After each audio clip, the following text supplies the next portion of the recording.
한 랍비가 있었습니다. 그분은 제자들에게 공부의 중요성을 매우 강조했습니다. 제자들은 랍비의 가르침을 따라서 열심히 공부를 했어요. 그러던 어느 날 랍비가 뜻밖의 제안을 했습니다. 내일은 우리 집에서 잔치를 열 테니 한 사람도 빠짐없이 참석하게나. 제자들은 이게 웬일인가 싶어서 서로 좋아라 하면서 랍비의 집에 모였습니다. 상에는 소와 양의 혀로 만든 고급 요리가 잔뜩 차려져 있었어요. 와, 오래간만에 맛있는 것들을 잔뜩 먹겠구나. 제자들은 신이 나서 먹고 떠들며 즐거운 한때를 보냈어요.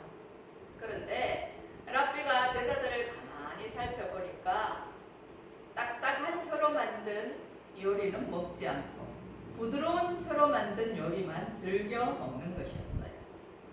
그래서 랍비가 제자들에게 이렇게 말했습니다. 역시 부드러운 혀로 만든 요리가 더 맛이 있나 보구나. 자네들이 그렇게 골라 먹는 걸 보니 말일세. 사람도 마찬가지라네. 언제나 혀를 부드럽게 하기 위해서 노력하게나. 딱딱한 혀를 가진 사람은 남을 화나게 하거나 평화를 깨뜨리기 마련이라네. 오늘 잔치에서 배운 것을 꼭 실천해야 하네. 이른바 밥상머리 교육이라고 하는 것을 랍비는 자신의 제자들에게 가르쳤던 것입니다. 앞으로 제자들은 남을 가르치는 선생이 될 것입니다. 선생은 누구보다 말을 많이 하죠. 말로 먹고 사는 직업입니다. 그러나 이들이 혀를 조심하지 아니하면 오히려 큰 분란을 일으키게 된다는 것을 스승은 미리 경고했습니다. 우리가 알다시피 인간이 여타 동물과 다른 점은 말로 의사소통을 하는 것이에요. 그래서 말은 아주 중요한데 오늘 본문에서는 선생이 말이 되지 말라고 말씀을 하십니다. 제가 그 조사한 것을 좀 찾아보니까요. 조중동 진로교육 현황 조사인데 직업선호도에서 교사가 1위로 나타났습니다. 고등학생이 꿈꾸는 직업 1위는 교사, 2위 간호사, 3위 생명, 자연과학자 및 연구원이었어요. 2019년도에는 1위가 교사였고요. 2위가 경찰관이었고요. 3위가 간호사였는데 코로나19의 영향으로 의사와 간호사를 선호하는 것이 조금 확대되었다고 합니다. 그러나 여전히 교사는 직업 선호도에서 1위를 차지한다는 거예요.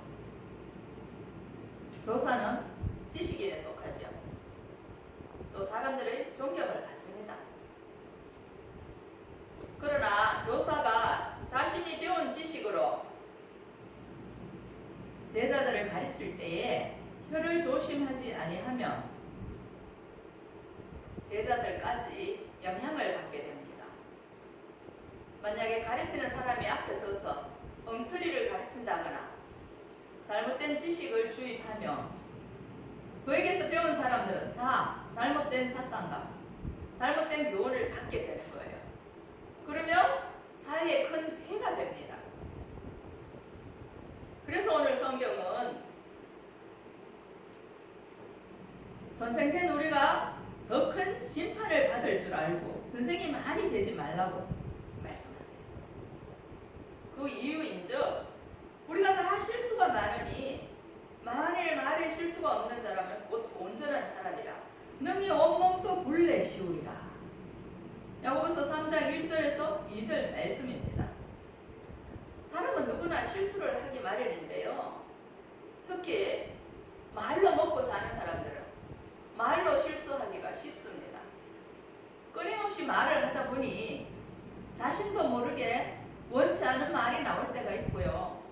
독설을 뱉을 때도 있고요. 잡설을 늘어놓을 때도 있는 거예요. 이렇게 말이 소중한데 우리는 어쩌면 내가 한 가지라도 더 다른 사람들에게 가르칠까? 이런 생각을 많이 해요. 조금만 더 알아도 누군가를 가르치고 싶어하는 것이 사람의 심리입니다. 한두 살 더 먹은 형은요, 동생을 가르치고 싶어하고요. 어른들은 젊은이들을 가르치고 싶어합니다. 말 안 들으면 눈살을 찌푸리고 쑥덕쑥덕 흉을 보기도 하지요. 교회에서도 마찬가지입니다. 먼저 교회 출석한 성도들은 늦게 교회에 온 성도님들을 가르치려고 하고요. 이것저것 간섭을 하려고 합니다. 물론 가르쳐야죠. 가르쳐야 제대로 알고 따라올 수 있습니다. 그러나 선무당이 사람 잡는다고 섣불리 가르치다가는 분란만 일으키는 거예요. 그래서 우리는 폐에 재갈을 먹일 줄 알아야 한다고 오늘 성경은 교훈하고 있습니다. 이것을 말에 비유하고 있는데요. 말을 타는 사람들은 경기를 하기 전에, 말에 오르기 전에 말의 입에 재갈을 물립니다. 그리고 굴레를 씌워서 그 끝에 끈을 달아서 조정을 하죠. 그 끈을 당기면 말이 앞으로 가기도 하고요, 뒤로 가기도 하고요. 이렇게 말을 타는 사람의 조정대로 움직이는 거예요. 그러나 말에 재갈을 물리지 않으면 말이 마음대로 자기가 먹고 싶은 곳으로 갈 수도 있고 자기가 원하는 곳으로 갈 수도 있는 거예요. 그렇기 때문에 우리 혀도 마음대로 함부로 굴리지 못하도록 재갈을 먹이는 것이 필요하다고 말씀합니다. 혀는요, 우리 지체 중에서 아주 조그마한 거래요. 눈에 보이지도 않습니다. 입 안에 있기 때문에 입을 열지 않으면 혀는 보이지도 않아요. 있는지 없는지도 모르는 그 혀가 얼마나 큰 일을 행하는가 5절 말씀입니다. 이와 같이 혀도 작은 지체로 내 큰 것을 자랑하도다. 보라, 얼마나 작은 불이 얼마나 많은 나무를 태우는가. 작은 불씨 하나가 온 산을 태우듯이 혀라는 작은 지체가 우리 인생을 망가뜨릴 수 있다고 말씀하는 거예요. 독설 혹은 이런 것들이 우리가 자주 접하는 내용들인데요. 혀는 마치 칼과 같아요. 그 혀에 날이 서면 사람의 마음을 가차없이 베어버리고요. 그 혀에 독이 들어가면 사람을 죽이기도 하는 거예요. 독설, 윗선 이런 것들이 참으로 우리가 조심해야 할 내용들입니다. 사람이 말에 날을 세우면 그 말이 새파랗게 말이 서서 사람의 마음에 꽂혀버립니다. 비수처럼 꽂힙니다. 그러면 그 사람은 큰 상처를 입게 됩니다. 회복 불가능한 상처를 입을 수도 있습니다. 또 독을 묻혀서 그 말을 상대에게 뱉어내면 그 상대가 말의 독에 의해서 죽을 수도 있는 거예요. 그래서 8절에서 말씀하기를 혀는 능히 길들일 사람이 없나니 희지 아니하는 악이요 죽이는 독이 가득한 것이라고 말씀해요. 키도 마찬가지인데요. 우리 노를 저어본 분들은 알 겁니다. 배를 탈 때 노를 저어야 방향을 잡을 수가 있습니다. 노는 배의 크기에 비하면 아주 작은 것이에요. 그런데 그 노가 없으면 배가 마음대로 흘러가는 거예요. 노가 있어야 원하는 곳으로 방향을 돌릴 수가 있는 거예요. 우리 혀가 작지만 이런 역할을 하는 거죠. 예를 들면 우리가 동쪽으로 목적지를 향해서 길을 가는데 어떤 사람이 중간에 나타나서 말을 하기를 여보시오, 이쪽으로 가면 안 됩니다. 당신이 원하는 곳으로 가려면 정반대쪽으로 가야 합니다. 그렇게 했을 때 우리가 그 말을 듣고 서쪽으로 간다고 생각해 봅시다. 그러면 완전히 정반대 방향으로 우리가 가는 것이잖아요. 이렇게 혀가 무섭다는 겁니다. 올바르게 길 가던 사람도 방향을 바꾸게 하는 게 말이라는 거예요. 잘못된 가르침이라는 거예요.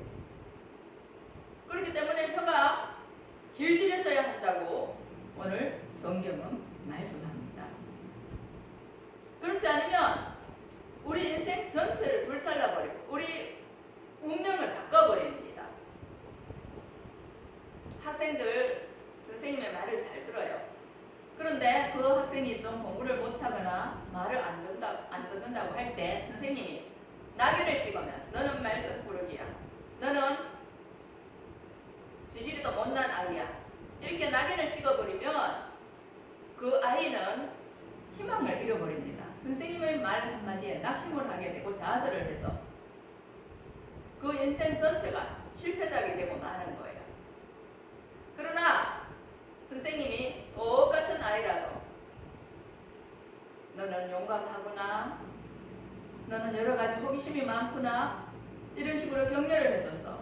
너희 그 호기심으로 연구를 해보라, 혹은 무엇을 개발해보라든가 이런 조언과 격려를 해주면 반드시 그 아이는 그 선생님의 충고와 격려에 힘입어서 그대로 유턴을 할 수 있는 거예요. 그래서 스승의 역할은 아주 소중하다는 것을 우리는 알 수 있습니다. 혀가 6절에서는 불과 같다고 말씀을 하고 또 불의의 세계라고 하는데요. 혀는 우리 지체 중에서 온몸을 더럽히고 삶의 수레바퀴를 불사르라니 그 사르는 것이 지옥불에서 나느니라고 말씀하세요. 지옥불에서 난다는 것은 좋지 않은 표현이죠. 이것은 곧 사탄에게서 나오는 것이라는 말과 같은 뜻입니다.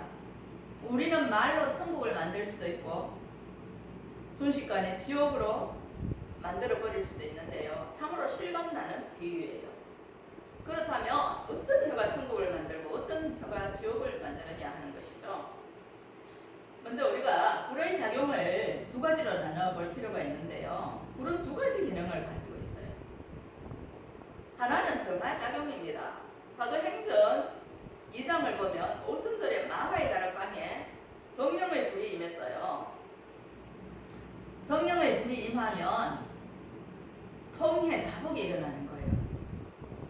자기 속에 있는 온갖 죄가 생각나고 더러운 것들이 생각이 나서 회개하게 됩니다.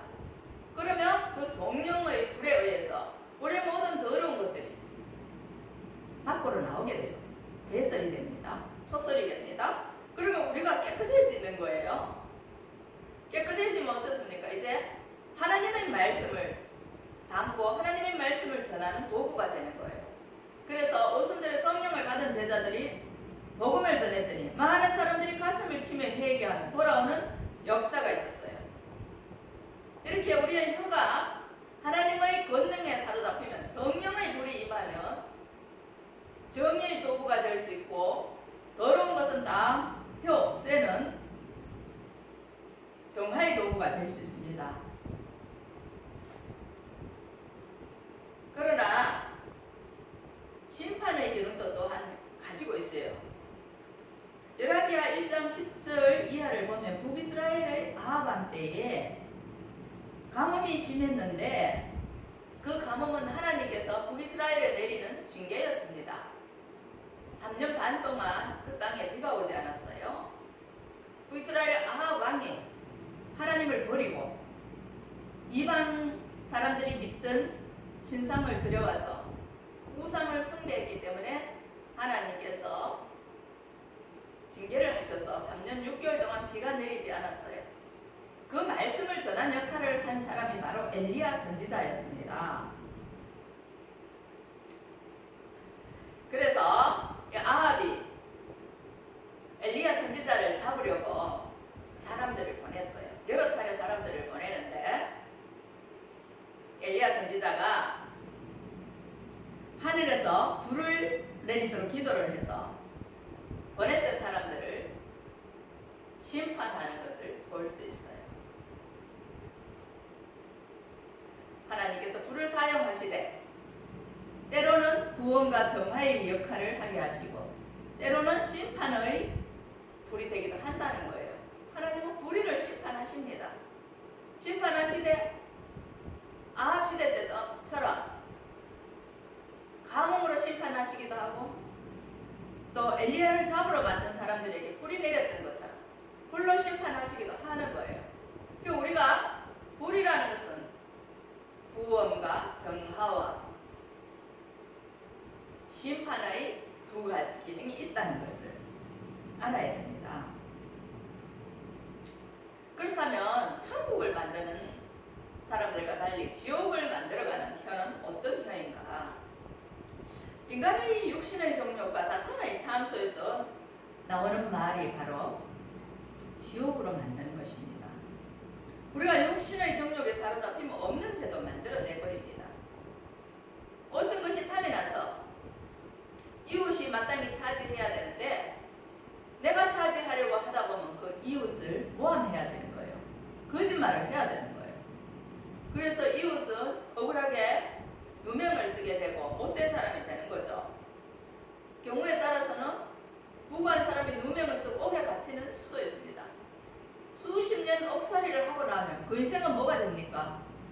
그동안 자기는 그 탐욕으로 인해서 남을 희생시켜서 잘 먹고 잘 살고 떵떵거리는 거예요.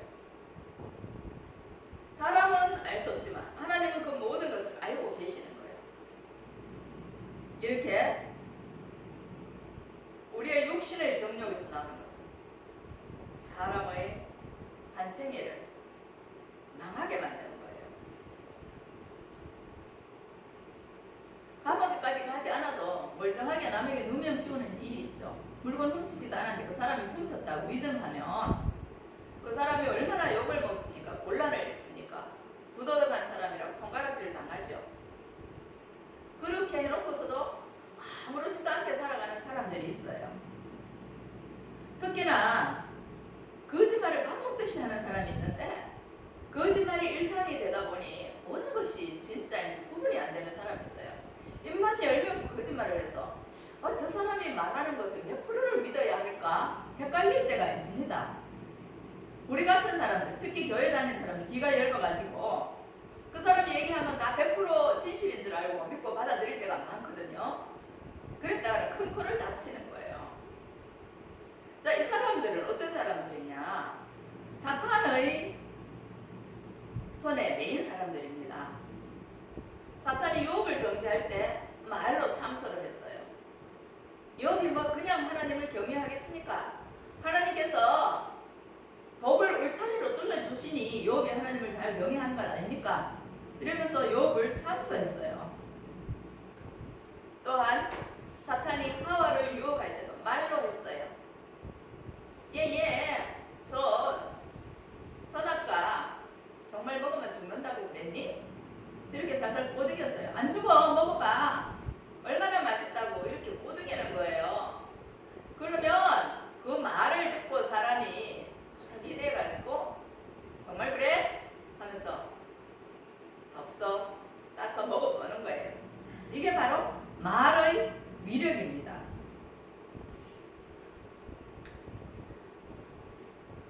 이 사람들은 왜 이렇게 거짓말을 밥 먹듯이 하느냐? 사탄의 종이 되었기 때문에 그래요. 요한복음 8장 44절 말씀입니다. 너희는 너희 아비 마귀에게서 났으니 너희 아비의 욕심대로 너희도 행하고자 하느니라. 그는 처음부터 살인한 자요 진리가 그 속에 없으므로 진리에 서지 못하고 거짓을 말할 때마다 제 것으로 말하나니 이는 그가 거짓말쟁이요 거짓의 아비가 되었습니다. 사람 속에 진리가 없으면 거짓말을 하게 마련이라는 거예요. 그리고 거짓의 아비가 되는 거예요. 그러면 교회 다니는 사람들은 거짓말을 하지 않느냐? 그렇지 않습니다. 일구이연을 한다는 말이 있죠. 한 입으로 하나님을 찬송하고 예배드리고 감사 기도를 해요. 그리고는 집에 돌아가서 삶의 현장으로 돌아가서 가족에게 폭언을 하고 직장에 가서 욕을 하면서 한 입으로 두 말을 하는 거예요. 그래서 오늘 성경에서 말씀하는 것이 바로 한 입에서 찬송과 저주가 나오는도다. 내 형제들아 이것이 마땅하지 아니하니라. 야고보서 3장 10절 말씀입니다. 11절은요.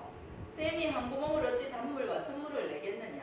12절 내 형제들 어찌 무화과 나무가 감람 열매를 포도나무가 무화과를 맺겠느냐. 이와 같이 짠물이 단물을 내지 못하느니라. 하늘에서